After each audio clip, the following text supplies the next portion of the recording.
A resurfaced video of Nancy Pelosi from more than a year ago has inadvertently exposed, in the minds of many, the radical Dems' plan and strategy to try to destroy Justice Kavanaugh. In this video from June 22nd of last year, Pelosi explains in considerable detail on C-SPAN during her weekly review how to falsely smear somebody. Call it the wrap-up smear. You smear somebody with falsehoods and all the rest, and then you merchandise it. And then you write it, and they'll say, see, it's reported in the press that this, and this. So they have that validation that the press reported the smear, and then it's called the wrap-up smear. Now I'm going to merchandise the press's report on the smear that we made. And it's a tactic, and it's self-evident. Self-evident. Ed Rollins is still with us. And Ed, let me turn to you first and foremost to ask, does all of that somehow seem strangely familiar to you, given the events of the past 90 days? Absolutely. And I think to a certain extent, the American public ought to look at that as the former speaker and the woman who wants to be speaker again. And that's the tactic that Democrats want to use. Personal assassination of people who are extremely qualified. They will use it in their campaigns, and they'll use it in anything else. And I think that she should be rejected overwhelmingly, and her party should be rejected overwhelmingly. And we're getting, we got about 30 days here less to the midterms. We're going to see how that test goes. I want to go to the event tonight in the East Room at the White House as the president praised this man who went through absolute hell, he and his family, to win confirmation. Here's the president on Justice Kavanaugh. For the last 12 years, Brett was a judge on the D.C. Circuit Court of Appeals, widely regarded as our nation's second highest court. During his tenure, he authored over 300 opinions distinguished by their masterful and impartial reasoning.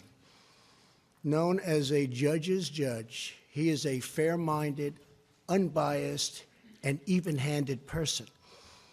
He understands that justice must be divorced from the passions of the day, tethered instead to the enduring foundation of our republic, the Constitution. The Constitution, and Justice Kavanaugh pledging to interpret law based on that Constitution and not go beyond it. It was a wonderful evening because this president also acknowledged the role of the Speaker, the Majority Leader, of the Senate, Mitch McConnell. He acknowledged the Chairman of the Senate Judiciary Committee, Chuck Grassley, and he acknowledged, by quoting Susan Collins, the senator's remark, that when passions are most inflamed, that is when fairness is in greatest jeopardy. Ed Rollins, those people played pivotal, singular roles in moving this confirmation for Justice Kavanaugh. Your thoughts first about Mitch McConnell. Well, Mitch McConnell was a stalwart throughout all this. He kept it going forward. He never lost faith. When everybody else was having some serious doubts about it, he had no doubts. He kept saying, I have the votes, kept assuring the White House he had the votes, and he kept his members in line. And I think it's an extraordinary effort, and it's going to be one of his great legacies, these two last court appointments. Now, Mitch McConnell has not been always a supporter, a friend of President Trump.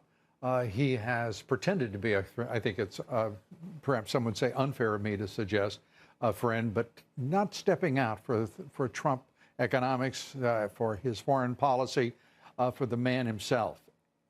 This is a difference maker, it seems to me, because this president chose in Judge Kavanaugh, Justice Kavanaugh now, a man who was supported by the establishment Republican Party, as well as all of the Trump supporters, the conservatives in the country.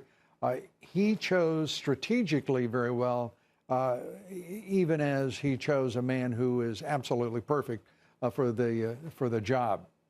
Well, that court in the circuit court in D.C. is probably the most watched court in America by lawyers and fellow judges across the country. It is sort of the training ground for the Supreme Court, second highest court in the land. And the fact that this man has served in that court for 12 years and is viewed as one of the most serious judges in the country, even though McConnell initially said to the president, maybe you can get someone that'll be a little easier to get through, the president didn't waver, and McConnell didn't waver once the appointment was made. McConnell didn't waver, but Chuck Grassley, he seemed to at times extend the process. It was excruciating as we waited for one Democratic senator after another. These radical Dems on that judiciary, none more, to me, vicious than, well, it's hard to pick the most, but I would have to say the most relentless in her attacks, Maxie Hirono, the senator from Hawaii. Do we have some of the sound of this woman attacking this man viciously and throughout? I'm sorry, I couldn't hear you. Okay, we do not have that. We'll have it here in just a moment. Your thoughts on Senator Hirono? Well, her comment of stand up and shut up, men, I told you everything you ever needed to know. My hope is we never have to watch her again. She's certainly not a player in the Senate. She was a player, obviously, as one of 3 or 4 that were the most noisy and most unfair in that judicial hearing. There are 3 or 4 people running for president on that group, and they used this as a try and move forward. But I think they hurt themselves immensely. I think they tore themselves apart. I think they shredded themselves. And I think I mentioned, excuse me, Ed. I mentioned Senator Hirono. Just a few of her recent remarks to tide you through any thought of perhaps Hirono for president. And she is under absolutely no obligation to participate in a smearing of her and her family. Guess who's perpetuating all of these kinds of actions? It's the men in this country. And I just want to say to the men in this country, just shut up and step up. Why isn't Judge Kavanaugh asking for an FBI investigation if he has nothing to hide? You all should continue to press that point. So when you and my colleagues on the other side accuse us of ambushing you with false charges, I think we all have to remember Dr. Ford's testimony and her courage. The confirmation battle may be over, but the court packing is definitely not over. Well, this is what happens, you know, because when you look at white supremacists and all of that, this is what's coming forth in our country. There's a tremendous divisiveness in our country, but this is the kind of activism that occurs, and people make their own decisions. If they violate the law, then they have to account for that. wow. But she's further left than Pelosi. Maybe it's because she's from Hawaii, which is further left than California. But she is the most outrageous person in all of this, and there are some real outrageous people. Richard Blumenthal, what does the president call him? Danang Dick. Well, the man who basically testified that he'd fought in Vietnam when he never got beyond the Marine Corps Commandant's marching grounds during the war, falsified his record when he was running, and basically was so self-righteous as an alleged attorney general. I think he really stepped forward in this. He wanted to be on the point of the spear as the Democrats carried out what Justice Kavanaugh then called the politics of search and destroy.